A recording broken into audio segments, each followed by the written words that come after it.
You've seen these faces before. Eyes rolling, tongue lolling out, in a fit. But what do they mean? The Ahegao face is a staple in anime memes and fantasies alike. The widespread popularity of such a strange facial expression shows it has a serious unconscious significance. In my previous analysis of Ahegao, I focused on the surrealism of the imagery and how it correlated with a lack of embodiment. This was incomplete. I didn't explore the symbolism behind Ahegao. So let's dig in and figure out the symbolic significance of the Ahegao face. Let's think. So the troll face is like a satyr mask, smiling and full of mischief. And rage faces in general are like stock masks, which each express a simple but strong emotion. Which mask in the ancient gallery looks like the modern Ahegao face? To give a Jungian analysis to something as far out as Ahegao, we have to sort of turn off the part of our mind that says, this is really weird, or this is meaningless degeneracy, or even for you weirdos out there, this is hot. We have to see a drawing that depicts a woman with a lolling tongue, entranced eyes, and an emotional expression. When we reduce it to these, we can see a very close match. The Gorgon, a female monster from ancient Greece. She has a fierce expression and a wide-open mouth with a lolling tongue. In mythology, these monsters were grave threats to many heroes, the most famous of the Gorgons being Medusa, with a terrible hair made up of snakes, and the ability to turn men to stone simply by gazing at them. How does this symbolic correspondence tell us anything about the psychological importance of Ahegao? Well, to get into that, we have to open up a book.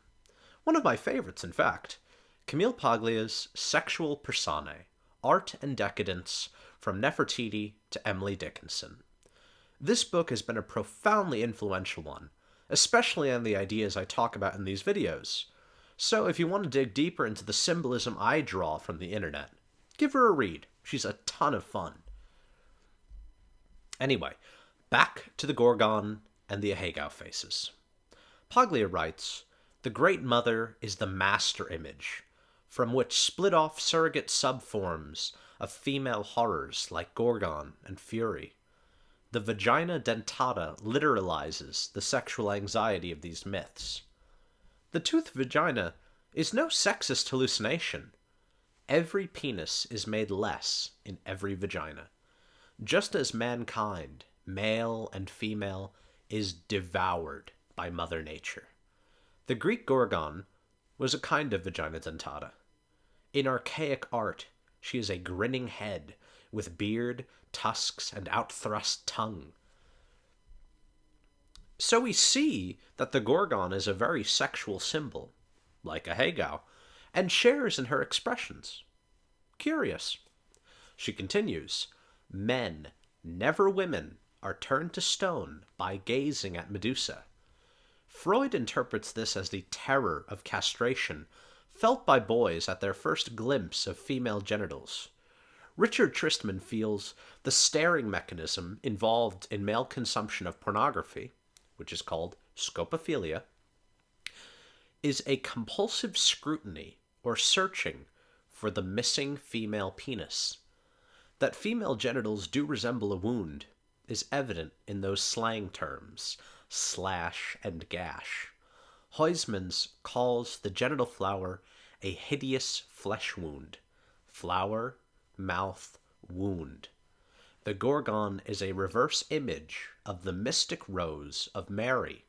Woman's genital wound is a furrow in the female earth. Snaky Medusa is the thorny undergrowth of nature's relentless fertility." Now this gets a bit strange for most of you. If you watched my video on the psychology of fetishism, you know Freud thought fetishes occurred due to the traumatic experience of young boys finding their mothers don't have a penis. that this frightened them. They realized theirs could be taken away too. This fear became symbolized in Medusa. Keep in mind, the penis or phallus is more than just flesh. The phallus represents men's ability to have power over the world. So when Medusa's horrific Ahegao face reminds him he's vulnerable, he is turned to stone. He stagnates, too terrified to move. This is the function that internet pornography, especially something like hentai, which is so distant from material reality that it's absurd, they cause the viewer to turn to stone. He no longer has the energy to go out, to live. He is thoroughly entranced and unconsciously consumed by this Gorgon. When one gives all their energy to these pornographic visions of surreal female figures, they are in fact feeding something. Paglia shows us what. Joyce has only one subject: Ireland. His writing is both a protest against an intolerable spiritual dependency and, ironically, an immortalization of the power that bound him. Ireland is a Gorgon. In Joyce's words, the mother sow who eats her children. Knight compares the maze-like meander design on Greek houses to tangled thread charms on British doorsteps. Tangled drawings are meant to entangle intruders, as the tangled reality of a labyrinthine construction at the approach to a fort actually helps very much to entangle attackers. Language as a labyrinth. Here we come full circle to one of the concepts I've talked about quite a lot, as many of you have caught on.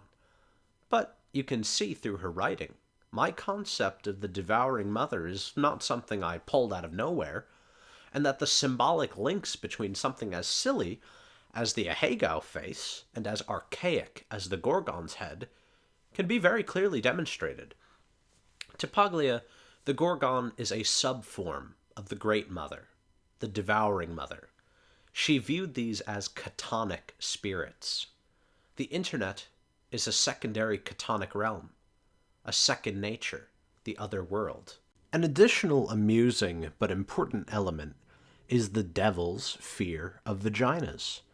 A very notable trait for Satan, that old serpent, to be terrified of vaginas.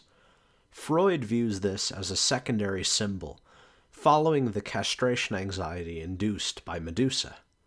As for how it relates to the meme, the internet is rife with a mimetic misogyny, as compensation for the astounding fear that real women evoke in these satyrly children of the web. Little devils themselves, they are puffed up and frightening until they catch a glimpse of Mother Nature herself. Gorgon and Ahegao are not the only places where we can find this archetypal expression. It is very apparent in the holy iconography of Kali Ma, her fanged mouth open, with tongue outstretched. Devdutt Patnaik writes, Kali's tongue here is a weapon to be feared, a reminder that nature ultimately consumes all life. This symbol of the Devouring Mother as a horrific divinity with a lolling tongue is cross-cultural. The Western Gorgon, the Eastern Kali Ma, and the Neo-Japanese Ahegao. It's no surprise when looked at symbolically. What I have observed is simply that mankind has repressed Mother Nature through industrial expansion. And we've even begun to repress reality itself by introducing alternatives like the internet and video games. I say the return of the repressed is a law of nature, and that if one looks at the writing on the walls of the labyrinthine internet, it shows these ancient archetypes remain in power. Their aesthetics have simply evolved for our new world. When we learn to look at memes, not with a modern lens, but with a symbolic one, we find extremely fascinating connections across all time. Give a try to looking symbolically at the internet. And as always, remember, memes matter.